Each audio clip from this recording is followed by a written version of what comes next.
Welcome to this edition of SAU Weekly, your source for the latest news and sports from St. Ambrose University. I'm Cooper Alt. And I'm Addison Slavish.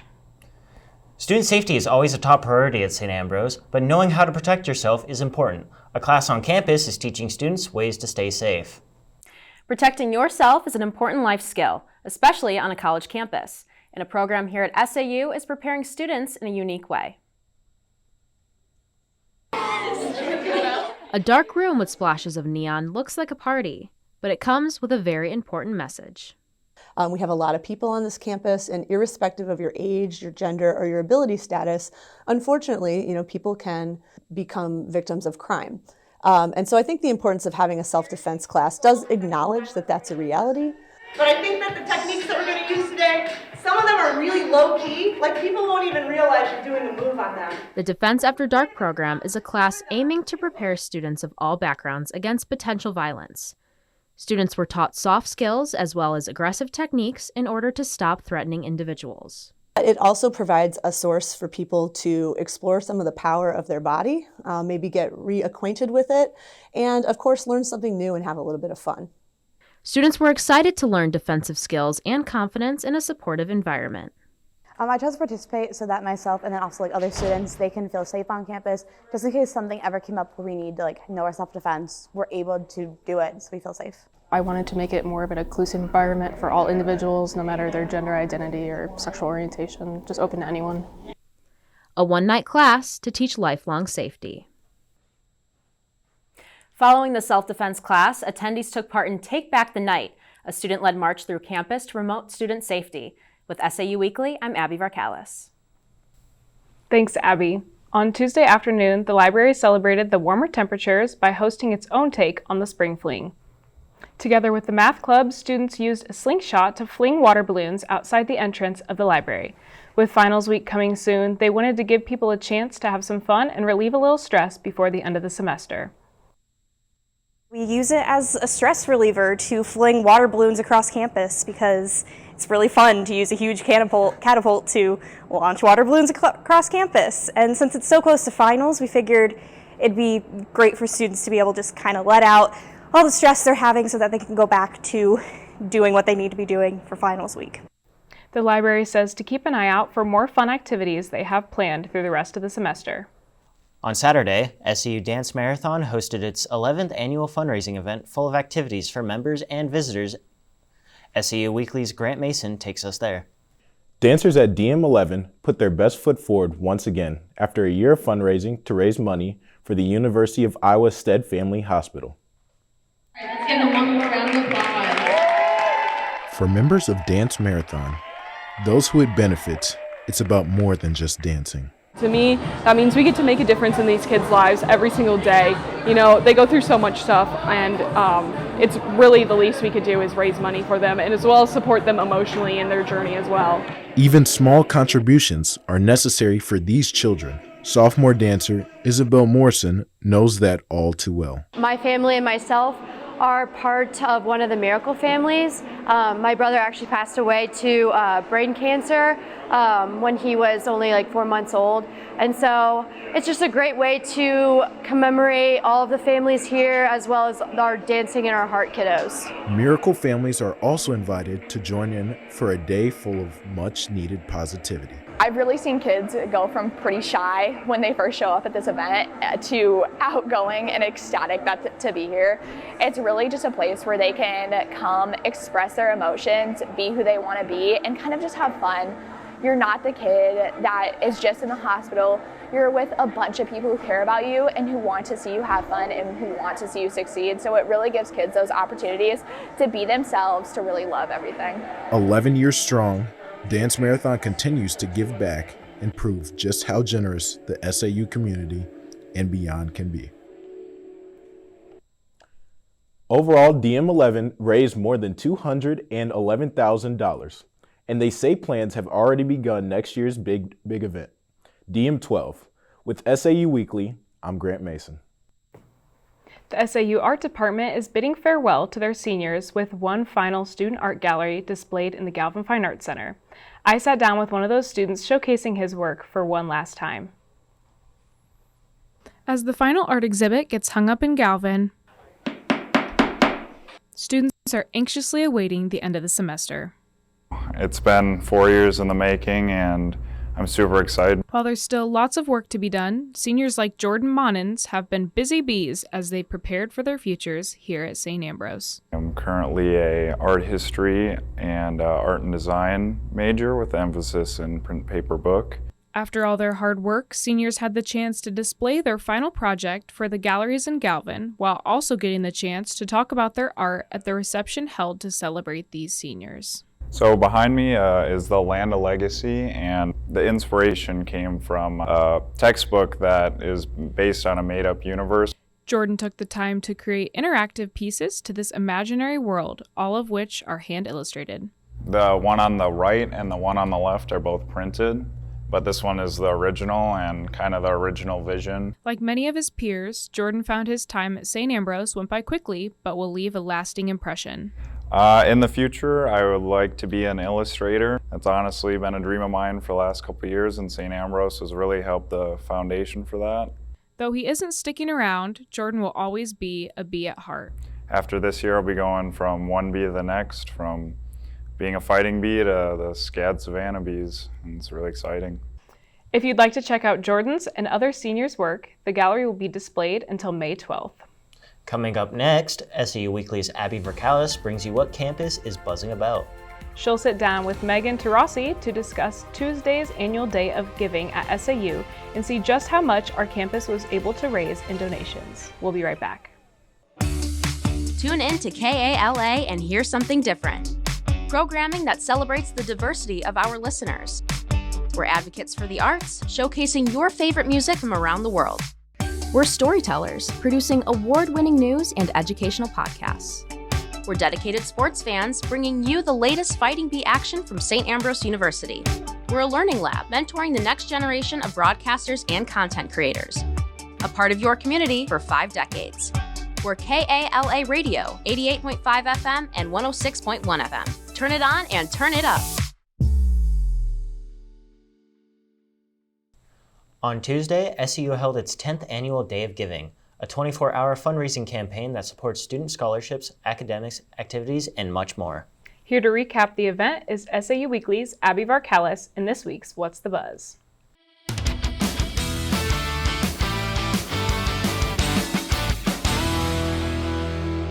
Hi everyone, I'm Abby Varkalis with What's the Buzz. SAU was full of excitement on Tuesday as the campus community came together to meet its fundraising goal. Here to talk about it is Megan Tarasi, the Director of Annual Giving. Thanks for being here, Megan. So what was this year's fundraising goal and did you meet it? Thanks for having me. So this year's fundraising goal was 1,000 donors and $100,000. And I'm pleased to say we exceeded our goal. We actually have almost 1,100 donors and almost $200,000 in funds raised for the campus. So what kind of creative ways did you guys donate? Yeah, absolutely. So we tried a few different new creative ideas this year. The goal really of the day is to get people excited, to get people bought in, and to use peer pressure in a positive way to help raise funds for the cause. So this year we had about 50 volunteers sign up as Ambrose ambassadors. And we've done different versions of that in the past, but this year we made it really simple. We gave them a social media toolkit that our communications marketing team put together, and they could really just go online. We did a couple of training sessions. They could go online leading up to the Day of Giving and then on the Day of Giving to help share the message, spread it with their friends. Multiple options. So some of our older donors, encouraging them to maybe make phone calls or write a letter to their friends. And then some of the younger crowd really pushing the social media. So we saw a huge turnout for that. And it was really a new and exciting way to see a lot of engagement online. So a lot of gifts came through the ambassador program this year. So what does seeing all these donations mean to you, coming from all different places? Yeah, I mean, it's such a great feeling to see so many people come together on one day, really to celebrate everything it means to be Ambrosian. And I think it just speaks volumes about this campus and the people's love and commitment to being an Ambrosian and being there for each other. We talk a lot about service here on campus, and a lot of people think that's volunteering, but it's also philanthropy. So giving back to things that are meaningful to you, whether our scholarship program, whether a specific area of campus. We had over 30 different campus partners helping raise funds as well for different areas of campus, and those can make an immediate impact on those different programs. So everything from scholarship money through to just smaller projects and some memorial funds and things like that. Seeing everyone come together, all the excitement, all the buzz, if you will, was just a really great feeling, and it really helped our team meet some of our goals for the year, and that helps St. Ambrose. Thank you so much for being here today, Megan. This is Abby Varkalis with What's the Buzz? Coming up next in sports, we introduce you to SAU's new women's basketball coach and highlights from our men's lacrosse team conference semifinal victory against Mount Vernon Nazarene. Join SAU Weekly's Ryan Schistel as he takes you inside SAU athletics. Stay tuned. From the campus of St. Ambrose University, this is ATC5 Dateline. Welcome to tonight's edition of TV11's Dateline. Welcome to this week's edition of Dateline SAU.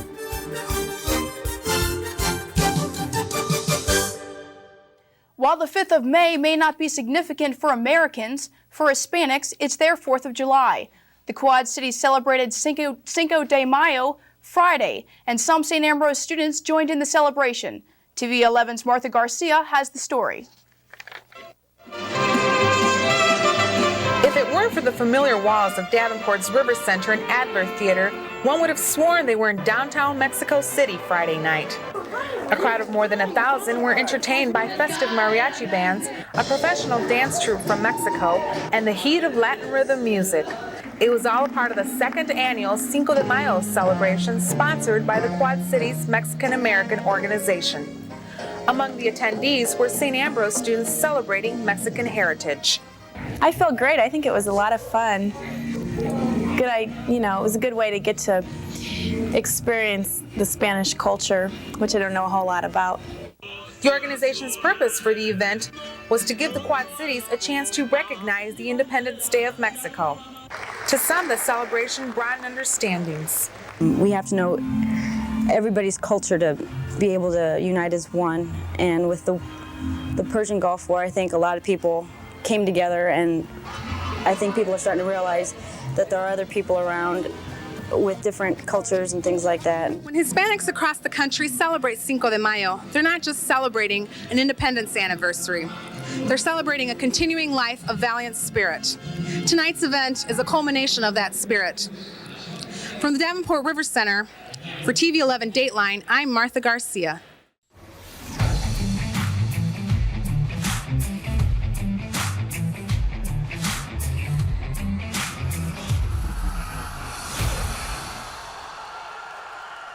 Following a late season coaching change, the St. Ambrose women's basketball team has now found its next leader.